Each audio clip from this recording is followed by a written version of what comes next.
सबसे महत्वपूर्ण सत्र भोजनावकाश, उसके बाद आए हुए आप सभी का स्वागत अभिनंदन है। और अब हम आज के इस प्रस्थान के तीसरे चरण में प्रवेश करने जा रहे हैं।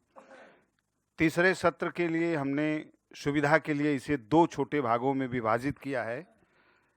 प्रथम भाग है लौकिक संस्कृत के उपजीव्य काव्य और दूसरा भाग है लौकिक संस्कृत साहित्य का विकास। यह पूरी कार्यशाला गरिमा मंडित हुई क्योंकि स्वयं माननीय कुलपति जी यहाँ उपस्थित हैं और इसे और गरिमा युक्त किया हिंदी, अंग्रेजी, संस्कृत और तिब्बती भाषा के प्रकांड विद्वान, काशी के सर्वमान्य विद्युत वरेण्य प्रोफेसर कामेश्वरनाथ मिश्र जी स्वयं मंच पर उपस्थित हैं। मैं आप सबकी तरफ से आप दोनों विभूतियों को प्रणाम करता हूं और हम प्रथमतः निवेदन कर रहा हूं प्रोफेसर कामेश्वरनाथ मिश्र जी से कि लौकिक संस्कृत के उपजीव्य पर अपना महत्वपूर्ण व्याख्यान दें। अभी काव्यशास्त्र विनोदेन कालो गच्छति धीमताम, तो शास्त्र से तो विनोद हो गया, अब काव्य की बात आती है। तो अब हम लोग काव्य से शुरू करते हैं। और मैं पहले सोच रहा था कि जहाँ इतिहास पुराण की बात आएगी तो इतिहास पुराण के साथ में इतिहास को भी काव्य की दृष्टि से प्रोफेसर पंडा जी हम लोगों को मार्गदर्शन कर देंगे, तो मुझे कुछ और बोलने को मिल जाएगा। तो वो पूरे धर्मशास्त्री निकले। फिर भी यह है कि संस्कृत में वाक्यम रसात्मकं काव्यम, वही काव्य है, वही वाक्य काव्य है जो रसात्मक हो। यहाँ यह नहीं कहा गया किसी भी तरह से कि जो कुछ भी चाहिए लिख दीजिए काव्य हो जाएगा। यहाँ तो है कि गद्य काव्य हो, चाहे पद्य काव्य हो, चाहे मिश्र काव्य हो, 3 तरह से दंडी जी ने इसका विभाजन किया है भाषा के आधार, रचना के आधार पर। तो गद्य है, रसात्मक है, तो वो भी काव्य है और उसका रचयिता महाकवि है। दंडी महाकवि हैं, बाणभट्ट महाकवि हैं, गद्य में ही पूरी रचना की और महाकवि कहा जाता है। तो पद्य की भी बात यही है कि उसमें दंडी जी ने भी और भी लोगों ने अनेक तरह से विभाजन किए हैं। कहीं आकार की दृष्टि से कि यह महाकाव्य है, खंड काव्य है, लघु काव्य है, स्तोत्र है आदि आदि के रूप में। कहीं पर यह कह दिया कि भाषा की दृष्टि से तो संस्कृत में है, प्राकृत में है, अपभ्रंश में भी है, उसके भी काव्य हैं और वो सब हमारे काव्यशास्त्र में आ जाते हैं। राजशेखर ने पहले ही लिखा था, उत्ति विशेषो कब्बम भाषा जा होए सा होए। उक्ति विशेष ही काव्य है, भाषा कोई भी हो, चाहे वो संस्कृत हो, चाहे वो प्राकृत हो, चाहे वो अपभ्रंश हो। तो मुझको यहाँ पर उपजीव्य के रूप में जो भी लौकिक साहित्य है, उस लौकिक साहित्य के, वैदिक साहित्य के बाद प्रथम कवि वाल्मीकि ही माने जाते हैं, आदि कवि। और इस आदि कवि के राम, जैसा मैंने पहले कहा भी था कि सेंट्रल एशिया के तुर्फान मैन्युस्क्रिप्ट्स, गिलगिट मैन्युस्क्रिप्ट्स और तिब्बती भाषा तक में भी राम कथा है। बाकी जो साहित्य है दक्षिण पूर्व एशिया में, थाईलैंड में, लाओस में, मलाया में, सब जगह कहीं शिव और राम वहाँ के क्षेत्रीय आधार पर स्वीकृत हैं। जो वाल्मीकि रामायण है वो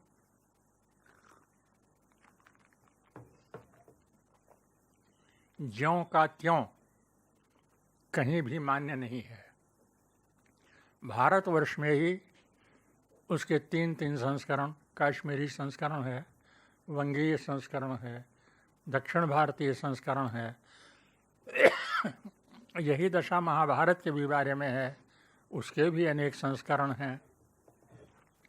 भाव प्रदीप टीका जो है वो दक्षिणी संस्करण जो है महाभारत का, उसी पर उसकी टीका है। ऐसी दशा में जहाँ जहाँ भी यह गया है, राम का नाम, राम की कथा, वो देश काल और अपनी मान्यता के अनुसार गृहीत किया गया। तो हम सामान्यतः जब पढ़ते हैं तो यही बताया जाता है कि इतिहास जो हमारे ग्रंथ हैं और इतिहास के अंतर्गत जो रामायण और महाभारत हैं, विशेष रूप से यही पूरे लौकिक संस्कृत साहित्य के उपजीव्य हैं। नाटक हो, महाकाव्य हो, खंड काव्य हो, और उधर रूपकों में भी रूपक उपरूपक जिसे जैसे भी हों, कथा तक में सब ये प्रविष्ट है। सब के यहाँ से आख्यान लिए गए हैं और बाद के भी बहुत से आख्यान जैसे नलोपाख्यान, रामोपाख्यान आदि आज वहाँ पर महाभारत से लेकर के आगे उपनिहित किए गए हैं। अपने अपने मन से लेने की बात जो है, या रामायण और महाभारत के उपाख्यानों की कथा को ले करके वैमत्य या वैवेद्य, इसका तो भारत में भी दर्शन होता है। कालिदास ने लिया महाभारत से शाकुंतलोपाख्यान, लेकिन ज्यों का त्यों नहीं है। वहाँ पर जो शकुंतला को अभिशाप हुआ, उसके सुंदरीकरण के लिए, सामंजस्य बैठाने के लिए उन्होंने वो दुर्वासा को प्रकट करके शाप की योजना कर दी। इसी तरह से जो रघुवंश है उसमें जिस तरह से इक्ष्वाकु वंशीय राजाओं का दिलीप से ले करके अग्निवर्ण तक वर्णन है, तो यहाँ तो संगति बैठती है। लेकिन अगर सब पुराणों में हम रामोपाख्यान और ये इक्ष्वाकु वंश देखने लगें तो इसमें बहुत सा अंतर दिखलाई पड़ जाता है। मुझे स्मरण है कि काशी विद्यापीठ के आचार्य प्रोफेसर अमरनाथ पांडे जी स्वर्गीय, उन्होंने इस एनाक्रोलॉजी पर, राम के डायनेस्टी पर बहुत अच्छा अंग्रेजी में निबंध लिखा था और बताया था कि जो यहाँ है रघुवंश में दिया गया है, पुराणों में उनके कर्म में परिवर्तन है पूर्वजों के। तो ये सर्वत्र होता रहा है। यहाँ मर्यादा पुरुषोत्तम तो बन गए वो आकर के रामचरितमानस में तुलसीदास के। इसके पहले भी उनकी मर्यादाएं रही हैं और लोगों ने उनका ठीक ठाक ही विवेचन किया है। लेकिन उतना दैवी रूप वहाँ पर अतिमानवीय तत्व तो है सब जगह, लेकिन जितना दैवी रूप तुलसीदास जी ने दे दिया है उतना मुश्किल है। तो रामायण का तो जो तुलसीदास ने वाल्मीकि ने निर्माण कर दिया, राम कथा को लेकर के ही अनेक प्रकार के और भी रामायण लिखे गए, अध्यात्म रामायण, अद्भुत रामायण आदि आदि, और उसी तरह से राम की व्याख्या भी की गई। तो जितने भी भारतीय राम काव्य कार रहे अथवा महाभारत से आख्यान लेकर काम करने वाले लोग थे, उन लोगों ने तो एक परंपरा मान ली कि जनक पुत्री सीता वो पृथ्वी पुत्री थीं। जनक ने उनका उद्धार किया, कह लीजिए। राम उनके बाद में पति हुए और उसे एक मर्यादित ढंग से सभी जगह पर प्रस्तुत किया गया। लेकिन जो जैन रामायण है, भले ही वहाँ पर शलाका पुरुष हों, कृष्ण भी और राम भी, लेकिन वहाँ की कथा सनातनी परंपरा से थोड़ा भिन्न है। ऐसे ही जो बौद्ध परंपरा में, चाहे वह तिब्बती में हो, चाहे संस्कृत में हो, जैसे दशरथ जातक का ही रहा है, यहाँ पर भी उन सनातनी मर्यादाओं का ध्यान नहीं है जितना कि होना चाहिए। वहाँ जो परिस्थिति रही, जो कवि बन करके आया, उसमें जो भी प्रतिभा का स्फुरण हुआ, प्रेमाज प्रसंगों का किया। कहीं पर हनुमान को दूत बना करके राम ने सीता के पास पत्र भेजा था, और कहीं सीता ने हनुमान के ही माध्यम से यहाँ पत्र लिख करके राम से वो किया था। कहीं पर राम और सीता किसी प्रसंग से भाई बहन बनाए गए। तो हम जो आज उपजीव्य की चर्चा कर रहे हैं, उसमें ये देखना बहुत आवश्यक है कि हमारी दृष्टि निर्मल हो। सनातनी परंपरा के लोगों ने जो नाटक लिखे, ये लिखे, वो लिखे, वो लिखे, सब हो गया।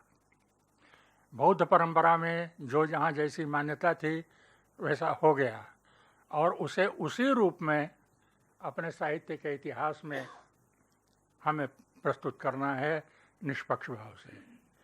जैन लोगों ने जो किया, वहाँ फिर कोई सांप्रदायिक भाव नहीं उठना चाहिए कि इस संप्रदाय के थे, ऐसा ऐसा कह दिया तो गोली मार दो। यह साहित्य है, इसलिए यहाँ पर तो सबको लेकर चलना है, और सबके देश काल परिस्थिति आदि को देख करके हमें उनका निर्वचन करना है। तो ये सामान्य संस्कृत साहित्य के इतिहास में मिल जाता है। हम लौकिक संस्कृत में आ रहे हैं, इसलिए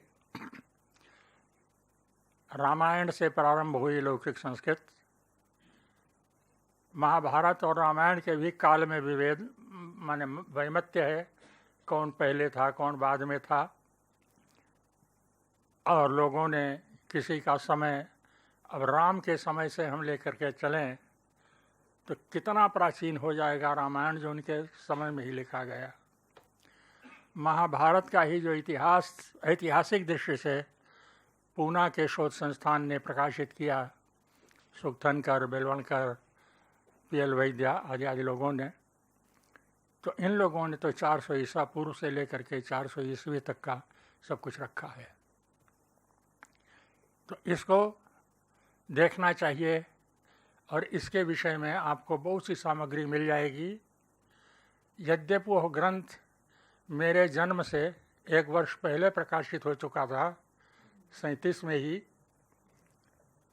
एम कृष्णमाचार्य का history of classical Sanskrit literature, मैं आज भी उसको सबसे अधिक प्रासंगिक मानता हूँ, क्योंकि जितनी सूचनाएं उसमें हैं और सब प्रमाण हैं, दूसरी जगह नहीं मिलती हैं। मुझे मालूम नहीं है कि जो आचार्य बलदेव उपाध्याय जी के महासंपादकत्व में 16 खंडों में संस्कृत साहित्य का बृहद इतिहास प्रकाशित हुआ है, हाँ 18 खंडों में, हाँ, तो उसमें क्या क्या कैसे है मैं नहीं जान पाया हूँ, मैं देख नहीं पाया, मौका नहीं मिला। असली बात यह है, मैंने प्रोफेसर राम सुधार सिंह जी से कहा था कि लगभग 30 साल हो गया मेरा लौकिक संस्कृत साहित्य से संबंध बिल्कुल समाप्त हो गया है। तो भी कहा कि नहीं, जो संस्कार है वही बहुत होगा। हमने कहा चलो जैसा ही आदेश हो। फिर बात आती है काव्य के विविध रूपों के लक्षण की। महाकाव्य के ही लक्षण में कितनी योजनाएं आगे बढ़ती हैं, कितना कितना जुड़ता गया। दंडी से लेकर के और विश्वनाथ तक एक सर्गो एक वंशोद्भवा भूपा बहवोपि। तो जहाँ एक महाकाव्य का एक नायक हुआ करता था, तो विश्वनाथ की दृष्टि में रघुवंश आ गया, उनके समय तक आ गया था।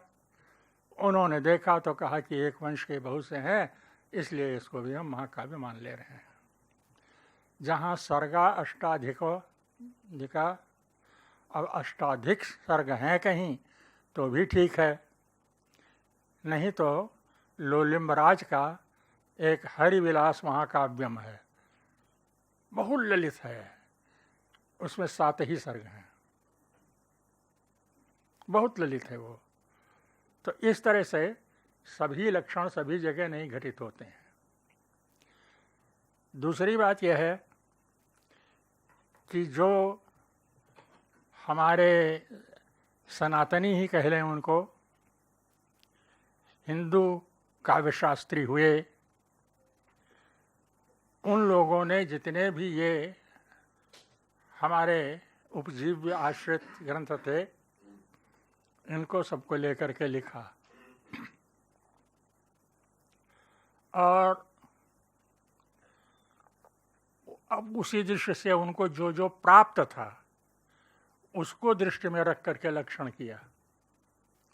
जैसे आख्यायिका और कथा का ही प्रसंग आता है, तो स्वयं बाणभट्ट ने ही हर्षचरित को आख्यायिका कह दिया है और कादंबरी को कथा कह दिया है।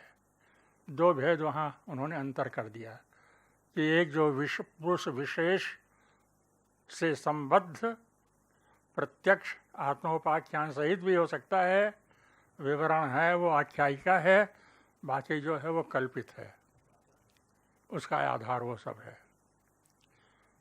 तो वहाँ पर जो कथा दी गई, कथा का लक्षण समझा गया, आख्यायिका का जो लक्षण समझा गया, वो सर्वदा नहीं रहा। दंडी ने उसको ख़त्म ही कर दिया काव्यादर्श में। वो आख्यायिका और कथा में अंतर नहीं मानते हैं, कहते हैं जो सब बाहरी चीज़ें हैं उन्हीं में अंतर है, बाकी कोई अंतर नहीं है। और इतना ही नहीं, जब कथा की बात चली तो उस कथा को बाण ने तो गद्य में लिखा, दश कुमार चरित भी गद्य में ही रहा है, वासव दत्ता भी गद्य में ही रही है।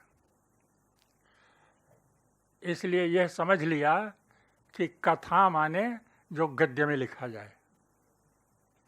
जैन मुनियों ने, हेमचंद्र ने तो कथा का जो 5 स्वरूप बतलाया है, महाकथा, लघु कथा, बृहत कथा आदि याद करके, उसको सबको गद्य का ही भेद माना है।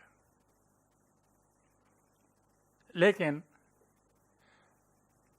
अब जहाँ तक पद्य का सवाल है, पद्यों के विषय में मुझे नहीं कहना है कुछ, और इधर का सारा जो उपजीव्य माना जाता रहा है उसका परिचय आपको हो गया है।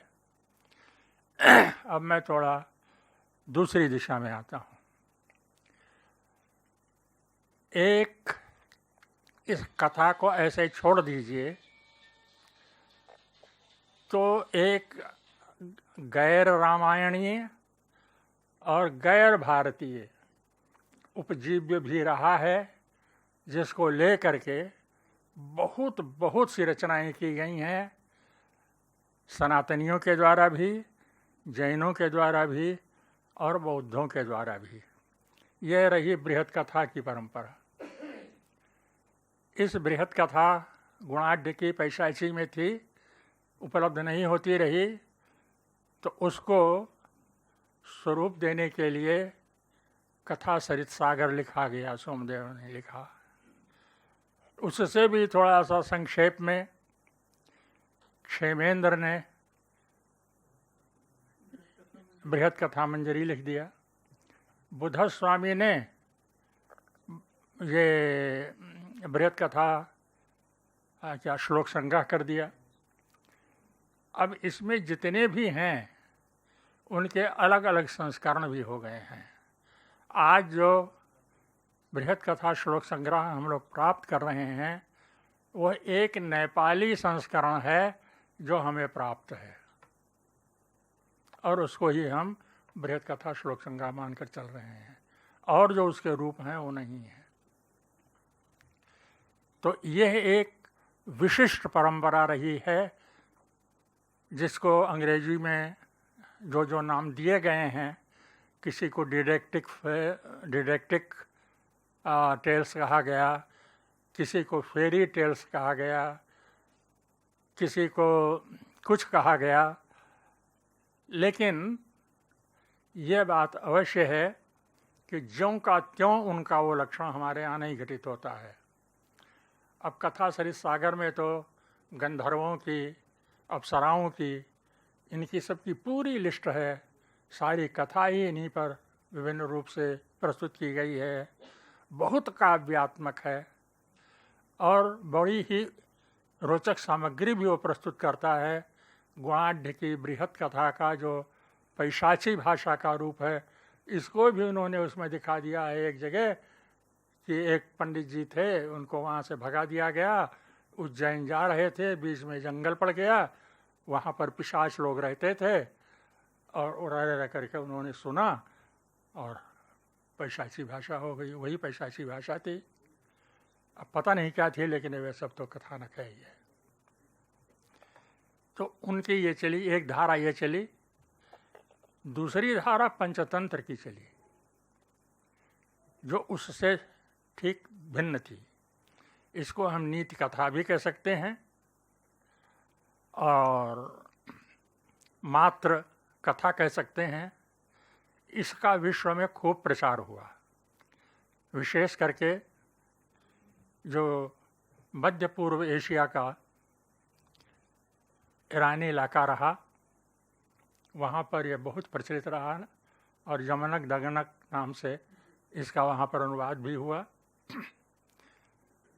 सन 85 में मैं बावन में था, तो वहाँ पर हमारे एक मित्र थे, वो ले गए एक प्रदर्शन दिखाने के लिए, ड्रामा। और वो सब जब शुरू किए तो भूमिका में बताया कि ये जो हम कहानी कहने जा रहे हैं, ये भारत से आए हुए पंचतंत्र के एक कथा है। तो इसकी कथाएं, उसका प्रयोग और प्रदर्शन ये खूब चालू रहा सारे विश्व में, और इस पंचतंत्र के भी कई संस्करण पश्चिमी विद्वानों ने निकाल दिए हैं। तो उसको भी हमें देखना चाहिए। ये दो धाराएं तो हैं ही जो सीधे सीधे संस्कृत साहित्य से हमारे यहाँ आई, बाद के लोगों ने अपनाया।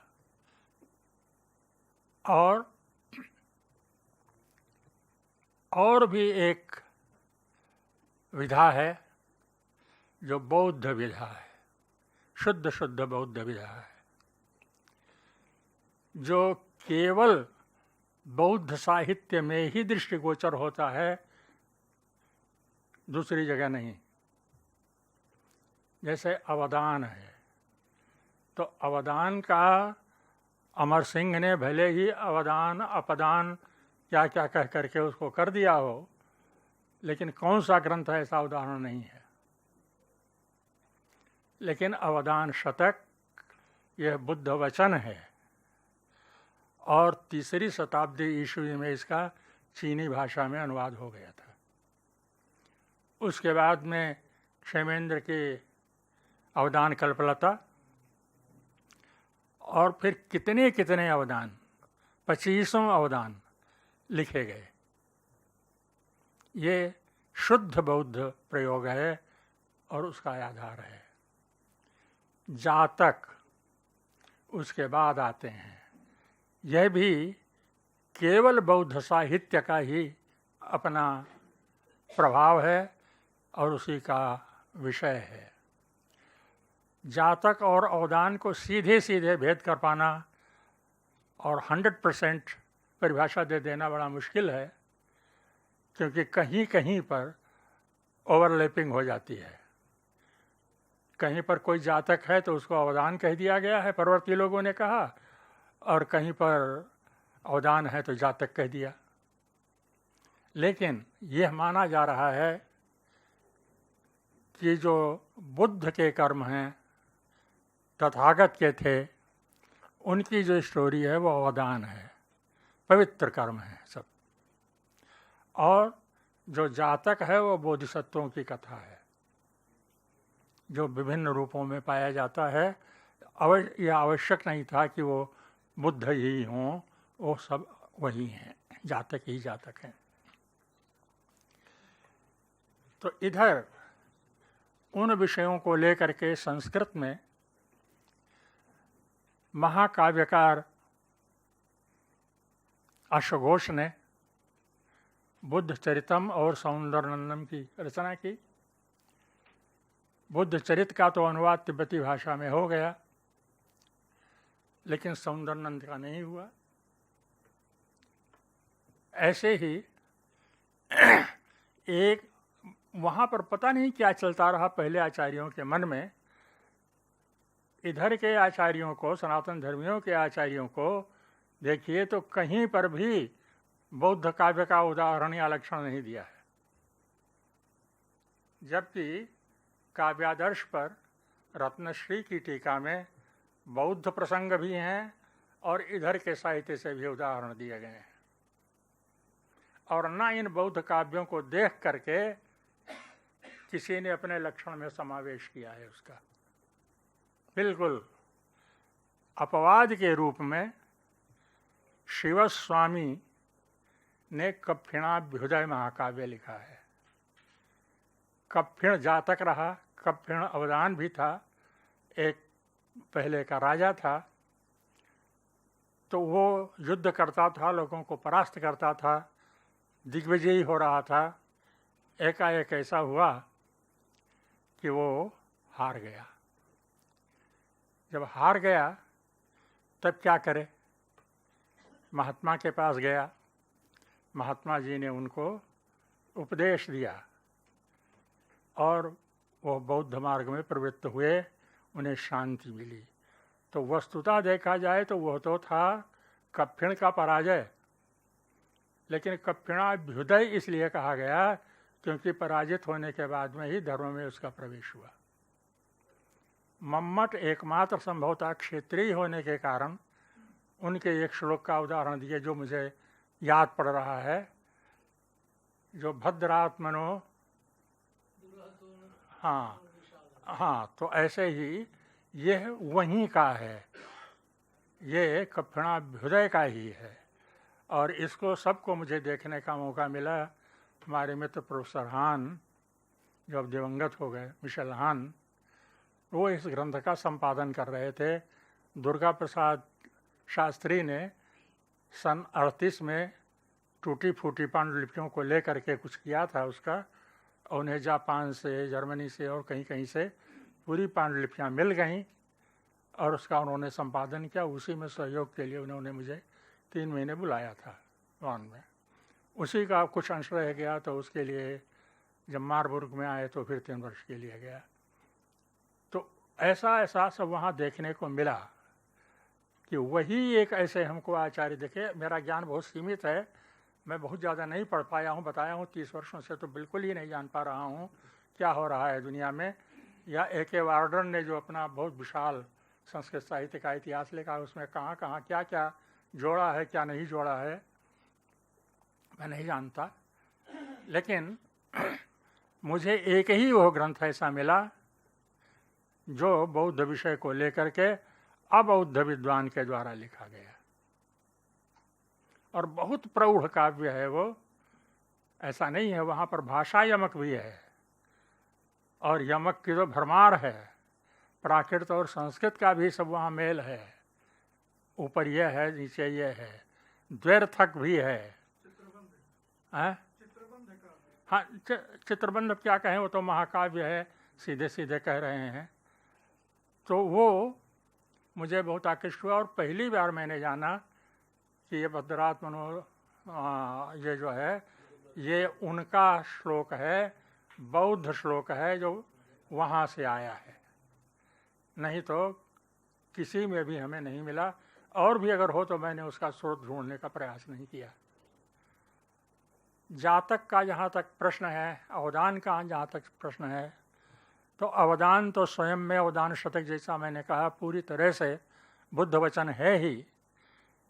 उसके बाद एक दिव्यावदान करके उससे भी विशालकाय ग्रंथ प्राप्त होता है, जिसका बहुत सा प्रसंग गिलगिट मैन्युस्क्रिप्ट्स में मिलता है, छोटी और बड़े रूप में कथा मिलती है। यह सब स्वतंत्र रूप में तिब्बती में नहीं है, संस्कृत में ही केवल इसको संग्रहित किया गया है। लेकिन ये विनय सूत्र जितने भी हैं, उन विनय सूत्रों में एक के बाद दूसरे, दूसरे के बाद तीसरे कथा के रूप में प्रस्तुत किए गए हैं। ये दिव्यावदान है।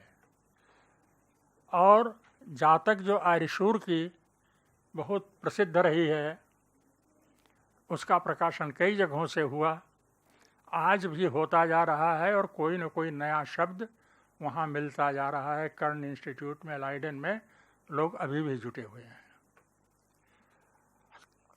तो हान ने ही, जब वो नेपाल में थे, वो जर्मन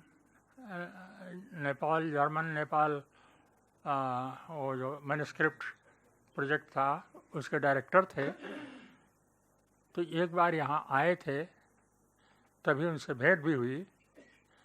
तो वो हरिभट्ट की जातकमाला का भी संपादन कर रहे थे, उसकी मैन्युस्क्रिप्ट उन्हें मिल गई थी। और क्रमशः जैसे जैसे मिलता गया, कुछ अंश नेपाल से, फिर उसको भी जोड़ करके और जो मिला उसको जापान से, फिर और कुछ मिला तो उसको कहाँ से, ऐसे ऐसे छपवाया। और उसको हमें उन्होंने दायित्व दिया था कि भाई इसका एक स्टूडेंट संस्करण बनवाइए। तो डॉक्टर रामजी सिंह को ही, चूँकि वो ग्रंथ यहाँ प्रेस्क्राइब था, पढ़ाने के लिए दिया गया था, तो इन्होंने ही उसका अनुवाद किया और पूरी तरह से रखा है। प्रकाशनाभिमुख होना चाहिए। मैंने एक बार उसको स्थालीपुलाकन न्यायन देखा था, अच्छा लगा। तो एक तो उन्होंने, हान ने स्वयं और उनके जितने भी शिष्य प्रशिष्य हुए, कनाडा में, अमेरिका में, जापान में, जर्मनी में, बहुत से तो ऐसे थे जो उनके पास गए थे और हान कह देते थे प्रोफेसर मिश्रा से पूछो, तो वो हमारे पास आ जाते थे, मिल जाते थे। और बहुत ही प्रौढ़ कार्य किया उन लोगों ने। अवदानों को और इनको सबको तो खूब सामने लाए। जितने भी प्रकाशित हो रहे हैं या प्रकाशित हो गए हैं, वो हान की ही कृपा से हुए हैं। उसके उद्धारक वही माने जाएंगे, अवदान भी हो तो भी और जातक हो तो भी। और तीसरी जो विशेष बात रही, वो बौद्ध साहित्य की देन है, इधर से नहीं लिया गया। एक लेख साहित्य मिलता है यहाँ, शिष्य लेख, आदि बहुत से ग्रंथ हैं जहाँ गुरुओं ने अपने शिष्यों को उपदेश दिया है। अद्भुत भाषा है उनकी। शिष्यलेख ही हान ने भी संपादन किया था, अमेरिका से छपा भी है। उसका भी डॉक्टर रामजी सिंह के ही ऊपर दायित्व दिया गया था कि अनुवाद करें। कर लिया, देखा भी हमने। क्या ललित भाषा है उसकी, अद्भुत है। उनको सबको ये, हम भले ही इनका मूल कहीं सोच लें कि अरे ऐसा तो यम यमी संवाद भी नाटक का ये मिलता है, तो कहाँ पर क्या दर्शन मिलता है, तो ये तो महाभारत में कहाँ क्या मिलता है, कह भले लें। दूत काव्य जो लेंगे तो हनुमान को ही मान लेंगे, पहले दूत यही थे। तो मेघदूत तो है, ठीक है, इस परंपरा का है, लेकिन वहाँ पर संदेश भी उसको हम कह सकते थे, लेकिन लोगों ने संदेश नहीं कहा, लेख साहित्य कहा है। इस लेख साहित्य में ही रत्नावली नागार्जुन की, जिसका कुलपति जी ने 250 से अधिक श्लोकों का पुनरुद्धार कर लिया है, प्रकाशोन्मुख है, 250 नहीं मिल रहे थे उनका, वो है। और सुहिर लेख है। तो यह सब लेख ग्रंथ आते हैं। एक जगह जहाँ पर ये माने विभाग किया गया साहित्य का, तो अग्नि पुराण में भी परिकथा शब्द आया है, एक परिकथा। और हेमचंद्र ने भी परिकथा को गद्य का एक भेद माना है। लेकिन तिब्बती साहित्य में परिकथा यही लेख साहित्य के रूप में उपलब्ध होता है। नागार्जुन ने अपने शिष्य लेख में आर्या गीति में परिकथा लिखी है। तो वह परिकथा का भी, चाहे उसका पर्याय माने चाहे रूप माने, वह यहीं मिलता है। और इस पत्र साहित्य के ऊपर जर्मनी में जिगलिंडे डीड जी थीं, उन्होंने एक बहुत विशाल अपना शोध प्रबंध प्रकाशित किया था, वो भी दर्शनीय है। और आगे जब आते हैं तो स्तोत्र साहित्य आता है। उस स्तोत्र साहित्य को हमें कहीं से लेने देने की ज़रूरत नहीं है, सबकी अपनी अपनी परंपरा रही है। यहाँ वैदिक काल से लेकर के और आज तक भी स्तुतियों का विभिन्न रूप देखने को मिल रहा है, उधर भी देखने को मिल रहा है। नागार्जुन से ही तो स्तव करके, कहीं विशेष स्तव है तो कहीं आत्मस्तव है तो कहीं क्या है, सब मिलना शुरू हो गया है। उसके लिए हमें कहीं जाने की और आधार लेने की आवश्यकता नहीं है, स्वतः स्थित हैं हम। और आगे चलते हुए जब हम छंदस शास्त्र पर आते हैं तो यह नहीं कि वो हमसे कोई ईर्ष्या द्वेष रखते थे। छंदस शास्त्री थे, छंद यही सब थे, लेकिन पिंगल के या अन्य आचार्यों के लक्षणों से भिन्न लक्षण दिया कलिकाल सर्वज्ञ रत्नाकर शांति ने। वहाँ पर गुरु के लिए, लघु के लिए, किसके लिए, गणों के लिए अलग अलग शब्दावली निर्धारित कर दी है। और वह है कलिकाल सर्वज्ञ रत्नाकर शांति, उनका है छंदो रत्नाकर ग्रंथ, केवल तिब्बती भाषा में ही मिलता था।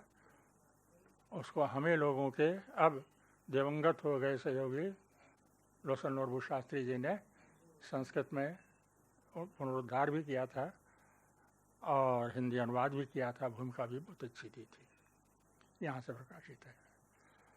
इतना ही नहीं, अब नाम उनका हमें याद नहीं पड़ रहा है, वो एक एक श्लोक में देवताओं का वर्णन था, प्रणाम था, प्रोफेसर हान ने ही हमको दिखाया था, वही उसका संपादन कर रहे थे। बल्कि कई बार दिखाया कि इसका जो तिब्बती अनुवाद है कुछ शिथिल है, तो कैसे इसको हम और श्लिष्ट कर सकते हैं, वो भी उन्होंने रचना नीचे कर दी थी तिब्बती की।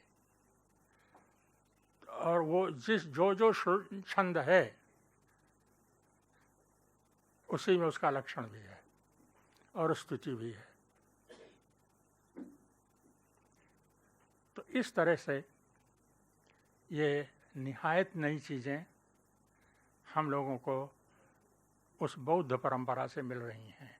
जैन परंपरा में जाने पर लोग जानेंगे, वहाँ पर तो जो कथाएं हैं वो केवल गद्य में हैं।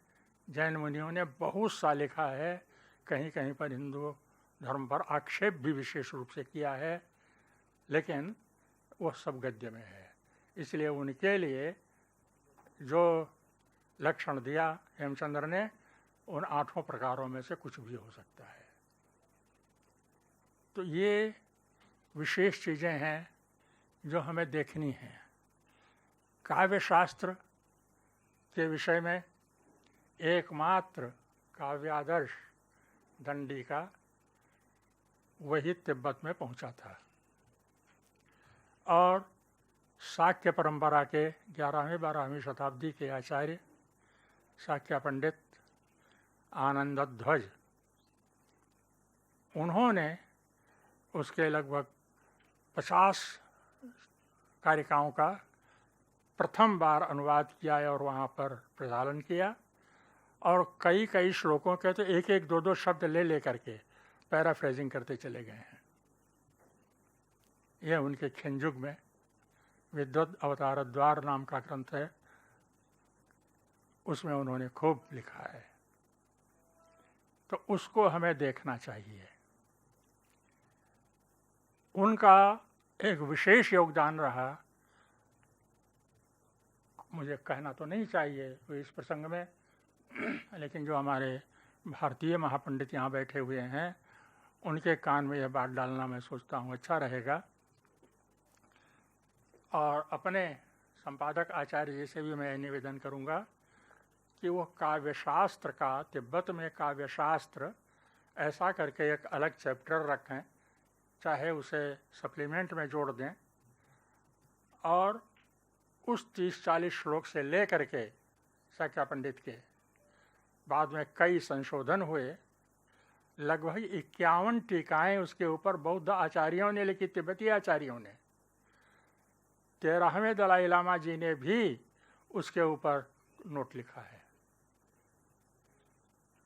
तो एक तो यह सब परंपरा से आई हुई चीज़ें हैं। मैं अपने संपादक जी से ये प्रार्थना करूँगा कि जितने भी ये बौद्ध आचार्य हैं, उन्होंने जहाँ कहीं भी संस्कृत शब्द का प्रयोग किया है उसको शुद्ध कर लें, क्योंकि लिपि दोष के कारण वो गड़बड़ हो गया है और उसे शुद्ध करना चाहिए।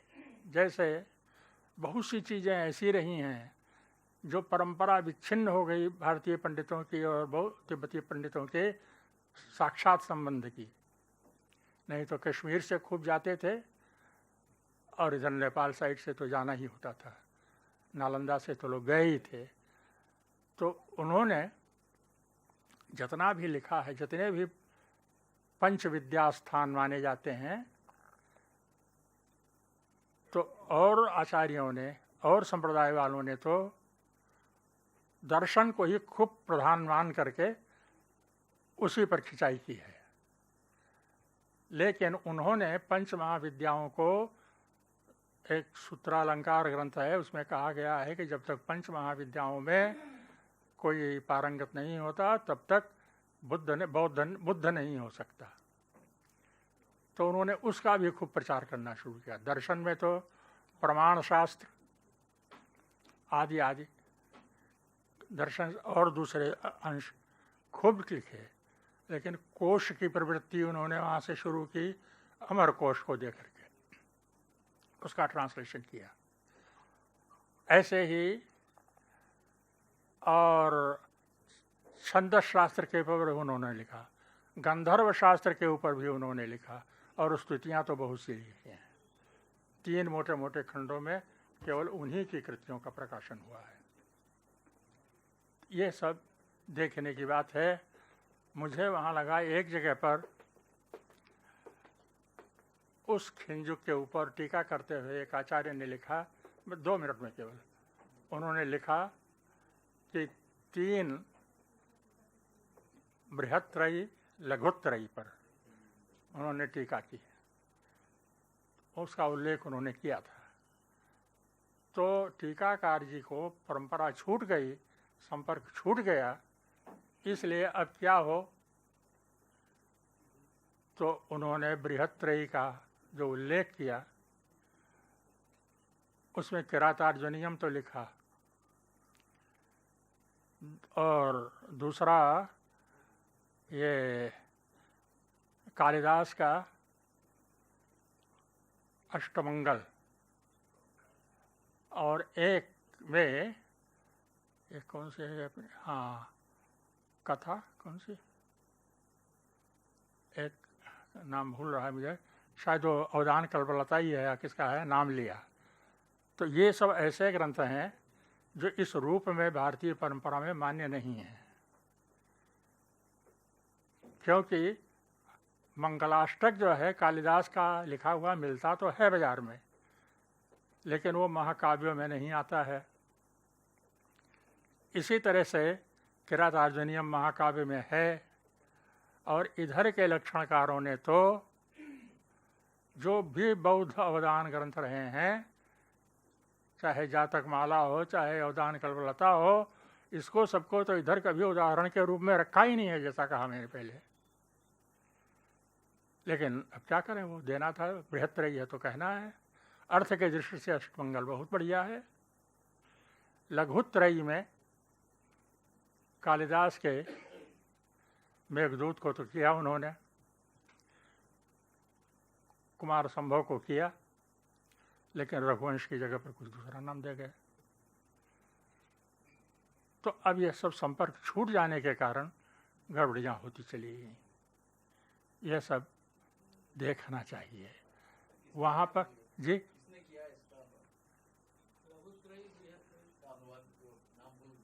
हाँ, तो ये तो वहाँ पर तो सब ठीक है। वो तिब्बती आचार्य का नाम मुझे भूल रहा है, टीकाकार जो हैं उनका नाम मुझे भूल रहा है। ग्रंथ यहाँ रखा हुआ है, लेकिन बहुत दिनों से उलटने का मौका नहीं मिला, इसलिए नाम भूल गया। तो इस तरह से ऐसे ऐसे सब वहाँ पर भ्रांतियाँ फैल गईं। क्या होता है, तिब्बती भाषा में का और रा जहाँ होता है, क्रा, उसे ट्रा पढ़ा जाता है। पा और रा जहाँ होता है, उसको ट्रा पढ़ा जाता है, आज प्रथम वर्णों में। तो क्या हुआ कि जहाँ पर प्रक्रिया लिखनी थी, वहाँ पर टिक टिक टिक टिका या कुछ ऐसा करके लिख गया तिब्बती, उसके चलते। प्रिशोदर जो है, ये प्रिशोदरा जी, वो यहाँ पर बहुत प्रयुक्त हुआ है। उसको यहाँ के पुराने आचार्य जो हैं वो टिखोदरा पढ़ते हैं, प्रिशोदर की जगह पर टिखोदरा पढ़ते हैं। तो अब ये सब इनकी गलती नहीं है। मूर्धन्य शाह को खा पढ़ने का हमें भी अनुभव है और प्रचार है, लेकिन अब उनके यहाँ एक प्रचलन हो गया तो हो गया। प्रा तो उन्हें पढ़ना चाहिए, लेकिन वो नहीं है। कि ऐसा नहीं है कि प्रा वहाँ पा या रा ये वर्ण है ही नहीं, ऐसा नहीं है। बल्कि उन लोगों ने क्या किया है कि जो उनके यहाँ वर्गों के चतुर्थ वर्ण नहीं है, टवर्ग नहीं है, तो चतुर्थ वर्ण को भी उन्होंने लिप्यंतर के लिए बनाया है। टवर्ग के लिए भी उन्होंने परिवर्तन किया है और अलग से संस्कृत लिखने के लिए बनाया है, लिखा जा सकता था। तो इस सब को पहले तो बहुत असुविधा थी, लेकिन आज सारा साहित्य भी मिल रहा है, भारत क्षेत्र मिल रहा है, अद्भुत विद्वान हैं यहाँ पर अलग अलग मठों में। उनके सबके सहयोग से एक परिमार्जन हो जाए तो बहुत अच्छा रहेगा। तो मैं अब बूढ़ा आदमी,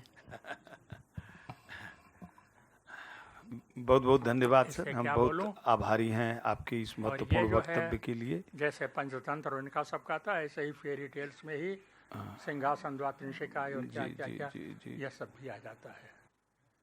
हम सबके लिए तो नहीं, लेकिन एक बहुत महत्वपूर्ण चुनौती आपने छोड़ा है डॉक्टर विवेक पांडे के लिए। आपकी छोड़ी गई पारी को पूरा करने की चुनौती वो महाविद्वान शायद इतनी हिम्मत किसी में नहीं है, केवल परंपरा में लेकिन प्राप्त हैं जी डॉक्टर पैतृक विवेक रूप से। पांडे इस तरह की चुनौतियां स्वीकार करते रहते हैं। और इसलिए मैं, क्योंकि इतना जिस तरह से आप उपजीव्य काव्य से लेकर के और काव्य रूपों पर, फिर उसके लक्षणों पर, और फिर तिब्बत भाषा में जितने महत्वपूर्ण कार्य हुए हैं, जो उसका रेखांकन आप कर रहे थे,